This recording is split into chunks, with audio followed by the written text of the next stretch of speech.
to Japan now, though. Their radiation levels in the seawater near the Fukushima plant continue to rise. They're now more than 3,500 times higher than normal. Radioactive materials also been detected in soil at the facility. Japan's government has described the situation as serious and unpredictable. Workers have been unsuccessfully trying to restore the plant's cooling system in what's now the worst atomic crisis since Chernobyl. There's been some debate, too, over whether there are any similarities between the two events. Let's discuss that. I'm joined by Professor Christopher Busby of the European Committee on Radiation Risk. Sir, thanks for being with us tonight.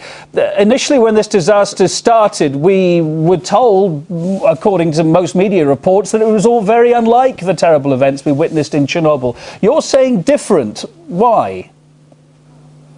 Well, I said right from the beginning that this was a Chernobyl-level disaster because it was quite clear to me at that time, having looked at the explosions, that there were major problems with those reactor pressure vessels, and it now turns out that there are, and that at least one of them is cracked and there's fuel all over the place.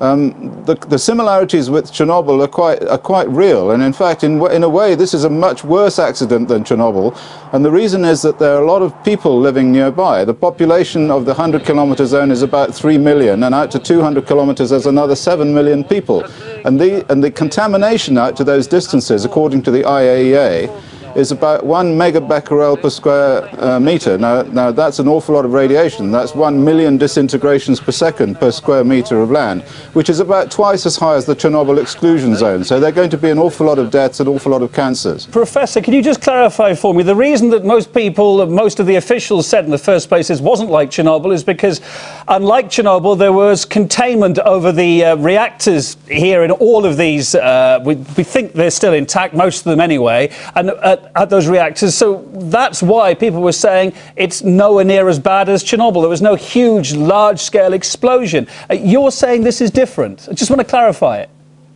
Well, anyone who looked at the video footage of those explosions wouldn't have said that there was no large-scale explosion. Well, they're saying that's a hydrogen explosion, not a nuclear explosion. Well, it was a hydrogen explosion in Chernobyl as well, actually, so it was the same thing, although there have been some questions about whether it was a hydrogen explosion then. But the other point that you've missed, or that people missed, is that there were a huge number of spent fuel rods sitting right on top of the reactor. So when it exploded, and everybody saw it exploding, all of those fuel rods went up in the air. And anyway, as we now know, it has melted down. So I don't think it suddenly melted down yesterday. Is this I think that thing was split right from the beginning. Is this a worst-case scenario then, as you see it, or could it get worse than this? And what about the poor people that have to clean this up? They were called liquidators in Chernobyl. Even to this day, 25 years on, we're seeing Japanese human beings risking their lives. Do you think anything could have been learned? I don't think anything could be done. The problem is that under those very high radiation fields, robots don't work, and they certainly found that at Chernobyl. At Chernobyl, they paid huge amount of money to the Germans to provide robots to go in there and remove the pieces of fuel, and the robots just packed up. They didn't work, because under those radiation fields, the electronics don't work. So you have to use people. Unfortunately, I don't think that even with the people there's much that they can do. The thing is out of control, and we have a sort of science fiction scenario now. I think it's going to be very, very bad for Japan, but at the moment I don't think it's going to be quite as bad for the rest of the world. Luckily, because there's a very large Pacific Ocean between Japan and the next major landmass, although I have to say there are increases in radioactivity occurring now in California, just in the last information in the last few hours. So really what you're saying is we're not being told maybe the full picture as it's developing. And what about Tokyo? What fate lies ahead for Tokyo with its huge population? Well, I have got data that shows that there are increases in radioactivity even to the south of Tokyo.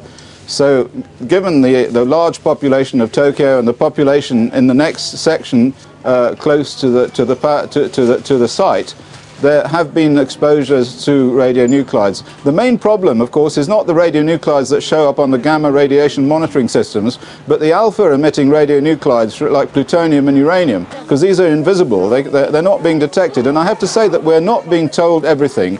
And right from the beginning, we weren't being told everything. And this is one thing that happened with Chernobyl as well. That is another parallel between these two situations, is that we don't get told anything, and the truth slowly comes out as if it's being dragged out of people. How much of a blow has this been for the nuclear industry, or is it just too difficult to say at this time? Well, I would hope that it would mean that the nuclear industry was finished. I mean, we can't. This is certainly going to in my opinion, it's going to finish the north of Japan off. I don't see what they can do about it. They're going to have a very large exclusion zone. The cost is going to be absolutely phenomenal. So the nuclear industry, I think, is finished. But then I thought that after Chernobyl, to be honest, and what happened there was that there was a massive cover-up, an international cover-up by the nuclear lobby of all the health effects of the Chernobyl accident, which is only just coming out now. We now know, as a result of research, that at least 1 million people have died as a result of the Chernobyl accident. Yet we still have the nuclear industry telling us that only a few liquidators died and there really wasn't any problem except thyroid cancer in a few children, and that can be cured. That was a pack of lies, and I think we're going to get another pack of lies after this, so people should watch out. Professor Christopher Busby, Scientific Secretary of the European Committee on Radiation Risks, as you are. Thanks for being on RT tonight. Appreciate it.